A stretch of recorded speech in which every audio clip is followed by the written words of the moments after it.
ये एनर्जी इसे प्रोवाइड करना होगा। जब तक हम ये एनर्जी इसे प्रोवाइड नहीं करेंगे तब तक ये इंडिविजुअल न्यूक्लियॉन्स में टूट नहीं सकता है। इसीलिए चूंकि ये एनर्जी हमें प्रोवाइड करना होगा, किस लिए? अनबाइंड करने के लिए। इसे चूंकि अनबाइंड करने के लिए इतना एनर्जी हमें प्रोवाइड करना होगा, इसीलिए इसे बाइंडिंग एनर्जी कहा जाता है। ये एनर्जी जो यहां से निकल गया है, इसी के कारण ये न्यूक्लियस स्टेबल है। अगर नहीं निकलता तो फिर ये अपने आप स्प्लिट हो जाता है ऐसे इंडिविजुअल न्यूक्लियॉन्स में।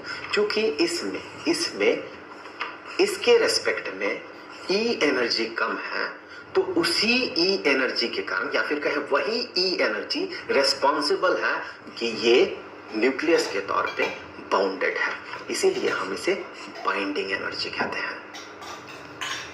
पर इसे मोर प्रिसाइजली ई सब बी से डिनोट किया जाता है। ई सब B, B stands for binding, so E B is binding energy.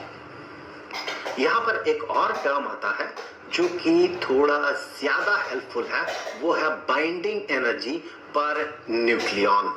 सो अब जो टर्म आने वाला है ये है बाइंडिंग एनर्जी पर न्यूक्लियॉन।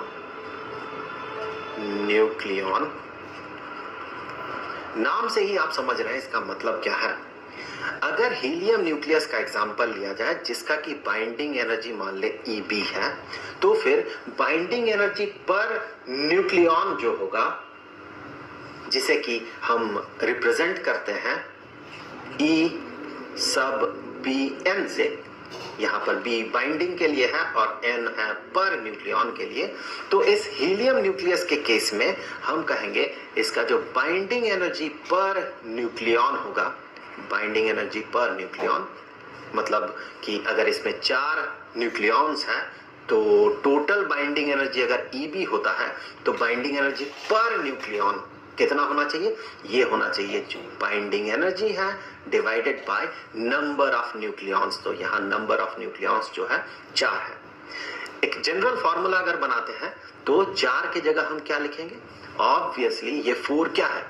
ये 4 है हीलियम का मास नंबर। सो बाइंडिंग एनर्जी पर न्यूक्लियॉन इज इक्वल टू उस न्यूक्लियस का जो बाइंडिंग एनर्जी है डिवाइडेड बाय उस एटम का जो मास नंबर है। तो फिर चलिए हीलियम के लिए बाइंडिंग एनर्जी और बाइंडिंग एनर्जी पर न्यूक्लियॉन ये हम पता लगा लेते हैं। तो जैसे कि हमने बात किया था कि हीलियम के लिए मास डिफेक्ट जो है वो इतना है, इसी का इक्विवेलेंट एनर्जी इसका बाइंडिंग एनर्जी होगा। और उसी को जब हम 4 से डिवाइड कर देंगे, 4 से क्यों? क्योंकि हीलियम का जो नंबर ऑफ न्यूक्लियॉन्स है वो 4 होता है। तो जब हम बाइंडिंग एनर्जी को 4 से डिवाइड कर देंगे तो हमें मिलेगा हीलियम के लिए बाइंडिंग एनर्जी पर न्यूक्लियॉन। तो सबसे पहले हम हीलियम के लिए बाइंडिंग एनर्जी पता करेंगे। सो फॉर हीलियम न्यूक्लियस हमें पता है कि इसका जो मास डिफेक्ट है हमने ये पता लगाया, ये है 0.03033 एटॉमिक मास यूनिट। और जैसे कि हमें पता है 1 एटॉमिक मास यूनिट ये बराबर होता है 1.661 इंटू 10⁻⁻27 किलोग्राम के। तो इसे हम किलोग्राम में भी रिप्रेजेंट कर सकते हैं। ऐसा हम क्यों कर रहे हैं? क्योंकि हम वहां पर जो फॉर्मूला है mc² उससे एनर्जी पता लगाएंगे। सो यहां से आगे हम कह सकते हैं हीलियम के लिए मास डिफेक्ट जो है ऑब्वियसली ये बराबर होगा 0.03033 इंटू 1.661 इंटू 10⁻⁻27 इतना किलोग्राम। आप कैलकुलेट करें तो ये जो है ये बराबर हो जाएगा 5.04 इंटू 10⁻⁻29 इतना किलोग्राम। अब हम क्या करेंगे? इसका जो इक्विवेलेंट एनर्जी होगा इस मास का, मास डिफेक्ट का, वही तो होगा बाइंडिंग एनर्जी।